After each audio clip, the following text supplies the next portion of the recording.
شخص نے جس کو ہٹایا گیا جو کہ غیر آئینی طریقے سے لایا گیا تھا، اس نے ایک ڈرامہ رچایا، سائفر جیسے جھوٹ کے بنیاد کے اوپر بار بار آئین شکنی کی. ہم نے اس ٹائم پہ بھی آپ کو بتایا تھا کہ یہ سارا ڈرامہ ہے، یہ عوام کو بے وقوف بنانے کی کوشش ہے. ایک شخص جس کو بار بار عوام کے ساتھ جھوٹ بولنے کی، سازشیں کرنے کی، پروپیگنڈا کرنے کی عادت ہے، وہ شخص پھر سے اپنی ناکامی کو دیکھتے ہوئے پھر سے قومی سلامتی کو داؤ پر لگا کر، ریاست کو داؤ پر لگا کر اپنی سستی سیاست چمکانے کے لیے وہ یہ جھوٹ بول رہا ہے. اور جو گزشتہ دنوں میں اعظم خان صاحب 18 جولائی کے دن غالباً اعظم خان صاحب نے جو ایک 164 کے تحت ایک سٹیٹمنٹ دی ہے، وہ صرف مزید ثبوت ہے، ایک اور مہر ہے اس حقیقت کے اوپر، اس سچ کے اوپر جو ہم سب جانتے تھے کہ اس سائفر کی حقیقت کیا ہے. مگر اس میں یہ بات بھی اہم ہے کہ یہ آئین توڑنا یا آئین روننے کی جو روایت ہے، یہ اس شخص کی، اس مسلط شدہ شخص کی، اس مصنوعی لیڈر یا مصنوعی سیاستدان اور اس کی مصنوعی جماعت کی ایک روایت ہے کہ اس طرح آئین کو توڑا بھی جائے، روندا بھی جائے. اور آئین روندنے اور آئین توڑنے کے سہارے ہی اس شخص کی سیاست پچھلے 10 سال سے زیادہ سے چلتی آئی ہے. اس میں آپ دیکھ لیں کہ اس شخص کو 2013 کے بعد آپ دیکھ لیں وہ دھرنے ہوں تو اس ٹائم پہ بھی اس شخص نے آئین توڑنا، آئین روننا، سفارتی تعلقات داؤ پر لگانا، اس سے بالکل گریز نہیں کیا. اسی طرح اس شخص کو لانے کے لیے آئین توڑا گیا، بار بار توڑا گیا، کیونکہ نواز شریف صاحب کو ہٹانے کے لیے، جو اس ملک کے 3 دفعہ کے منتخب وزیر اعظم ہیں، جو اس دور کے اندر دہشت گردی ختم کر چکے تھے، جو اس دور کے اندر IMF کا پروگرام پاکستان کی تاریخ میں پہلی دفعہ مکمل کر کے مہنگائی بھی قابو میں رکھ کے پاکستان کو ایک معاشی ترقی کی طرف لے جا چکے تھے، جو 12,000 میگا واٹ سے زائد بجلی لگا چکے تھے، جو لوگوں کو روزگار دے چکے تھے اور غربت میں کمی لا چکے تھے، ان کو ہٹانے کے لیے آئین کو توڑا گیا. ریاست کے دیگر ستون استعمال کیے گئے. پہلے نواز شریف صاحب کو وزارت عظمیٰ سے ہٹانے کے لیے آئین توڑا گیا، پھر نواز شریف صاحب کو پارٹی کی صدارت سے ہٹانے کے لیے آئین روندا گیا، اور پھر نواز شریف صاحب کو جیل بھیجنے کے لیے بھی آئین توڑا گیا تاکہ اس مسلط شدہ شخص کے لیے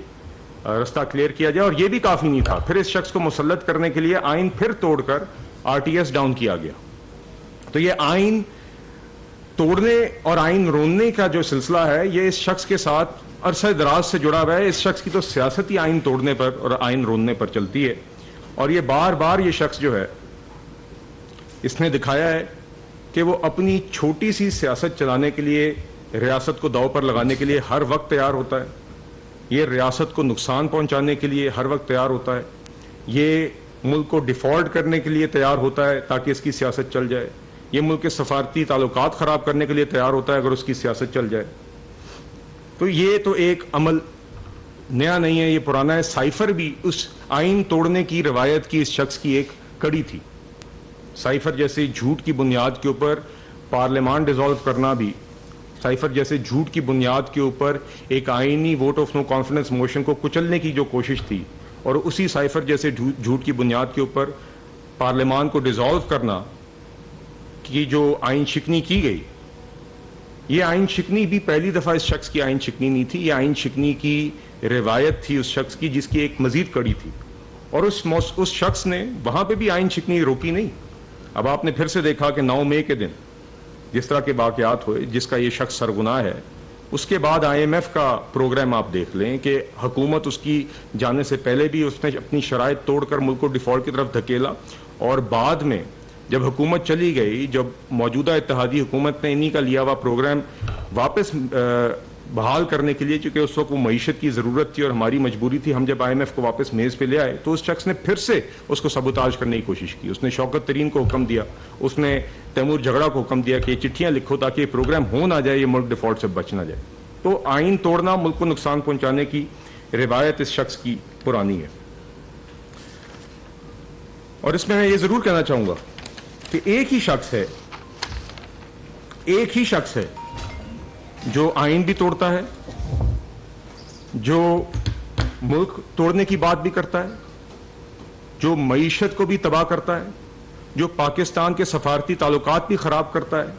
جو اس ملک میں غربت کا بھی اضافہ کرتا ہے, جو اس ملک میں مہنگائی کا بھی ذمہ دار ہے, جو اس ملک میں انتشار بھی پھیلاتا ہے, جو اس ملک میں آگ بھی لگاتا ہے, وہ ایک ہی شخص ہے. اور یہ ایک شخص نہ کبھی باز آیا تھا اور نہ ابھی بھی باز آ رہا ہے. اور یہ موصوف آج بھی سنا ہے کچھ باتیں کرتے ہیں, اس پہ بھی میں آؤں گا, اور اس سائفر کے متعلق مزید جھوٹ بولے ہیں اس پہ بھی میں آؤں گا. مگر دیکھیے, سب سے پہلے, اس سے پہلے میں آپ کو ذرا تھوڑا سا, آپ کو اور آپ کے توسط سے جو لوگ یہ پریس کانفرنس دیکھ رہے ہیں, میں یہ ضرور بتانا چاہوں گا کہ پچھلے سال سیکوینس آف ایونٹس تھا کیا. یہ کس طرح یہ معاملہ سائفر کا جو جھوٹ تھا وہ صرف ایک چیز سے جڑا ہوا تھا کہ یہ شخص کرسی سے ہٹ رہا تھا اور اس نے کرسی سے نہ ہٹنے کے لیے یہ حربہ استعمال کرنا تھا, اور اس سائفر میں کوئی اور حقیقت نہیں ہے, صرف یہی حقیقت تھی کہ اس کو کس طرح استعمال کرنا. یہی بات آپ نے دیکھا کہ اعظم خان کی سٹیٹمنٹ میں بھی یہی ہے کہ اس کو ہم نے مینیپولیٹ کرنا ہے, بلکہ وہ میں نے الفاظ لکھے ہوئے کہ cipher can now be manipulated for creating a narrative against establishment and opposition. کہ کس طرح سائفر کو بنیاد بنانا ہے ایک اپنا جھوٹا بیانیہ بنانے کے لیے, تاکہ ایک وہ وکٹم کا کردار پلے کر سکے اور کہہ سکے جی میرے ساتھ بڑی زیادتی ہے, چونکہ اس کو کوئی اور رستہ نظر نہیں آ رہا تھا. تو کس طرح عوام کو اکسانا ہے, کس طرح آگ لگانی ہے مزید, کس طرح پولیٹیکل انسٹیبلٹی لانی ہے مزید, اور اپنی کرسی بچانے کے لیے کس طرح ریاست کو بھی داؤ پر لگانا ہے اور سفارتی تعلقات بھی خراب کرنے. اور اس کا ثبوت ایک اور وہ بھی ہے جو ایک آڈیو لیک تھی, آپ کو یاد ہوگا, جو اسی شخص, اسی مسلط شدہ شخص, اسی پروجیکٹ تباہی کے سرغنہ کی جو آڈیو لیک تھی پچھلے سال جو آئی تھی اعظم خان کے ساتھ, جس کے اندر یہ کہتا ہے کہ سائفر پر ہم نے کھیلنا ہے. یہ آپ سب نے آڈیو لیک سنی ہوئی ہے, یہ پوری عوام نے سنی ہوئی ہے. تو ایک طرف یہ بات کہ سائفر پہ ہم نے کھیلنا ہے, دوسری طرف اعظم خان کی گواہی. یہ بالکل اب پکا ثبوت ہے, یہ بالکل اب یہ ثابت کر دیتا ہے, اگر کسی کو مزید ثبوت کی ضرورت تھی, کہ یہ سائفر کا سارا کھیل کیا تھا. مگر اس میں ذرا یہ جو تاریخیں ہیں پچھلے سال کے ایونٹس کی, یہ بڑی اہم ہیں, کیونکہ 8 مارچ 2022 کے دن ووٹ آف نو کانفیڈنس کی موشن اس ٹائم پہ اپوزیشن نے فائل کی. لیڈر آف دا اپوزیشن موجودہ وزیر اعظم شہباز شریف صاحب تھے. وہ جب موشن فائل ہوئی, اور اس موشن کے بعد ایک سیکوینس آف ایونٹس تھا, جس کے بعد 10 اپریل 2022 کے دن عمران خان صاحب کو, اس مسلط شدہ وزیر اعظم کو آئینی طریقے سے ہٹایا گیا, اور اس کے بعد جو موجودہ اتحادی حکومت ہے انہوں نے وزیر اعظم شہباز شریف صاحب کو اس ٹائم پہ ایم این ایز نے, ہاؤس نے ان کو وزیر اعظم الیکٹ کیا. مگر دیکھیے جو تاریخیں بڑی اہم ہیں, کیونکہ جب یہ ووٹ آف نو کانفیڈنس کی موشن فائل ہوئی تو 8 مارچ کا وہ دن تھا. 8 مارچ کے دن یہ ووٹ آف نو کانفیڈنس کی موشن فائل ہوئی. 8 مارچ کے ہی دن یہ سائفر آیا. اور آپ نے اعظم خان صاحب کی یہ گواہی دیکھی ہے, جس کے اندر وہ کہہ رہے ہیں اس دن ان تک سائفر آ گیا تھا. اس مسلط شدہ وزیر اعظم کو ان کے اس ٹائم کے وزیر خارجہ نے سائفر کے بارے میں بتا دیا تھا. اگلے دن اسی مسلط شدہ وزیر اعظم نے اس بات کی تصدیق بھی کی اعظم خان کو کہ مجھے اس کے بارے میں پتہ چل گیا ہے. وہ سائفر اس شخص نے پکڑ کے اپنی جیب میں بھی ڈال لیا, اس پہ کھیلنے کی بھی بات ہو گئی. اور مگر اس کے بعد انہوں نے اس پہ کچھ بات نہیں کی. 8 مارچ کے بعد وہ سائفر جیب میں بھی ڈال لیا, آگے پیچھے ہو گیا, اس کے بعد اس شخص نے اس پہ کوئی بات نہیں کی. جب اس شخص کو نظر آیا کہ اب یہ ووٹ آف نو کانفیڈنس کی موشن کامیاب ہو رہی ہے,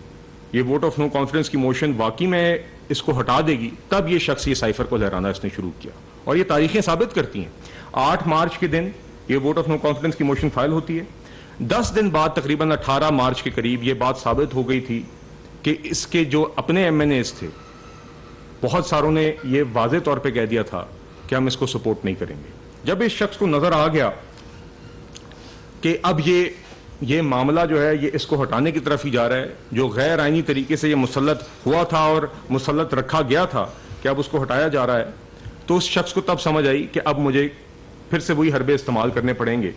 تو اس ٹائم پہ پہلا حربہ اس نے یہ استعمال کیا کہ آئین کے مطابق 8 مارچ کو جو ووٹ آف نو کانفیڈنس کی موشن فائل ہوئی تھی، جس کو 22 مارچ تک 14 دنوں کے اندر اندر اسپیکر کی ذمہ داری تھی کہ وہ ٹیبل کریں، سب سے پہلی آئین شکنی یہ ہوئی کہ وہ 22 مارچ سے پہلے وہ ٹیبل نہیں ہوئی. اور اس ٹائم پہ وہ کہا گیا کہ او آئی سی کا ایک سیشن ہے،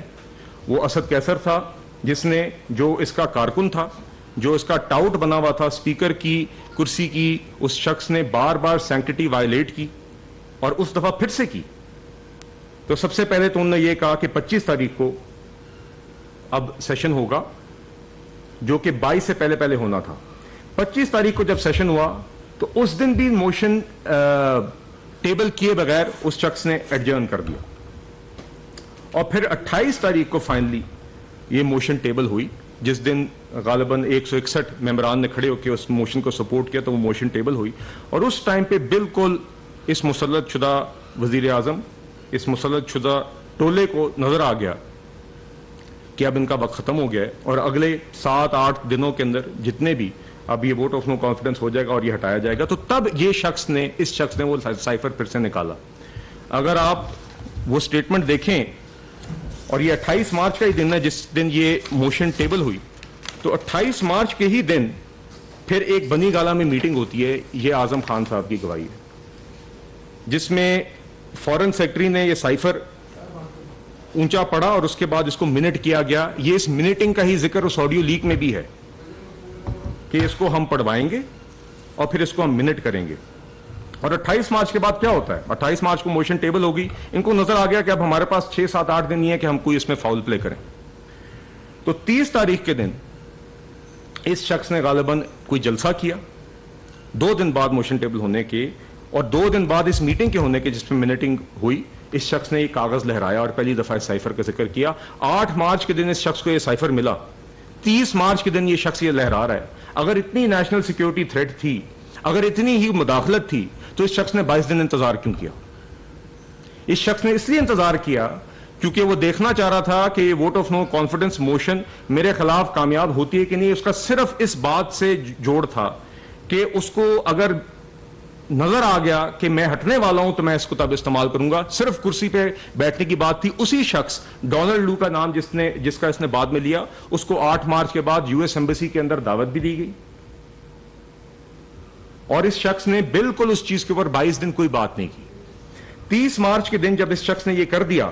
تو اسی کی کڑی، اسی کو ہی استعمال کرتے ہوئے 3 اپریل کے دن آپ کو یاد ہوگا کہ اسمبلی کا سیشن ہوا، جس میں اس وقت کے لا منسٹر فواد چودھری صاحب کو موقع دیا گیا بولنے کا قاسم سوری کی طرف سے، جو کہ ایز ڈپٹی اسپیکر اس ٹائم پہ ہاؤس کو چلا رہے تھے. اور انہوں نے، فواد چودھری صاحب نے اس ٹائم پہ ایز لا منسٹر انہوں نے یہ آرٹیکل 5 کا لبادہ یا آرٹیکل 5 کا سہارا لیتے ہوئے آرٹیکل 5 کی بات کی، اور اس جھوٹ کو بنیاد بنا کر قاسم سوری سے کہا کہ آپ یہ جو ووٹ آف نو کانفیڈنس کی موشن ہے، اس کی کانسٹیٹیوشنلٹی کہ یہ کتنا آئینی ہے، اس کے اوپر آپ ایک رولنگ دیں. یہ پہلے سے سارا ریگڈ میچ تھا. یہ 28 مارچ کے دن جس دن موشن ٹیبل ہو گئی، جس دن بنی گالہ میں میٹنگ ہو گئی، 30 تاریخ کو عمران خان نے جلسے میں کاغذ لہرا دیا. تو 3 اپریل کے دن پھر یہ اسی کی کڑی تھی کہ ایک پلان کے تحت فواد چودھری صاحب نے آ کے ایز لا منسٹر اس جھوٹ کی بنیاد کے اوپر، جو ایک سنگین جرم ہے، یہ اسی آئین شکنی کا ایک حصہ ہے، اس جھوٹ کی بنیاد کے اوپر اس نے یہ اسپیکر سے، ڈپٹی اسپیکر سے کہا، اور ڈپٹی اسپیکر نے 1-1.5 منٹ کے اندر وہ ووٹ آف نو کانفیڈنس کی آئینی موشن جو ہے اس کو کوش کر دیا. اور اسی دن پھر آپ نے دیکھا کہ آئین شکنی کی انتہا تھی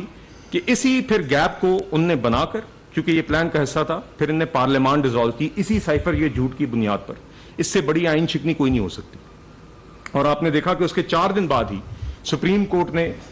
اس کو اوور ٹرن کیا، اس کی ڈپٹی اسپیکر کی رولنگ کو غیر آئینی قرار دیا، نیشنل اسمبلی واپس بحال ہوئی، اور پھر 10 تاریخ کو ایک کامیاب ووٹ آف نو کانفیڈنس کی موشن ہوئی، جس کے نتیجے میں یہ شخص ہٹایا گیا. مگر دیکھیے بات یہ ہے کہ یہ جو آئین شکنی ہوئی اور جس کا مزید ثبوت آج آ گیا، اس کے اوپر جب یہ ایف آئی اے نے بھی انکوائری شروع کی، موجودہ حکومت نے آ کی، کیونکہ یہ قومی سلامتی کا معاملہ ہے، یہ سفارتی ہمارے تعلقات کا معاملہ تھا، یہ ایک سنگین جرم ہوا، یہ اس میں آرٹیکل کی وائلیشن ہوئی. سپریم کورٹ نے بھی کہہ دیا کہ ڈپٹی اسپیکر کی رولنگ اللیگل تھی، اور یہ سائفر جیسا جھوٹ اور جس کی اب گواہی مزید اعظم خان صاحب کی طرف سے آ گئی ہے. جب ہم نے اس کی انکوائری بھی FIA نے جب اس کی انکوائری شروع کی تو اس ٹائم پہ بھی یہ شخص لاہور ہائی کورٹ بھاگ گیا اس کا اسٹے لینے کے لیے. یہ شخص توشہ خانہ میں بھی بھاگتا ہے,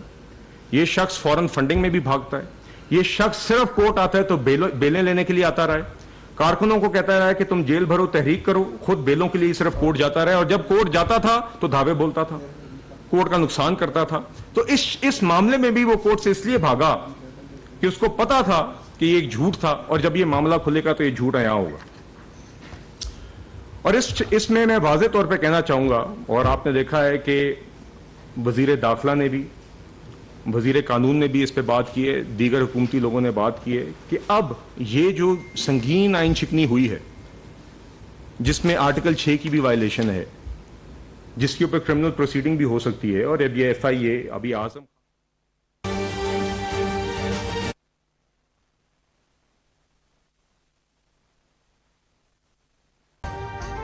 ابھی سبسکرائب کریں تاکہ کوئی خبر رہ نہ جائے.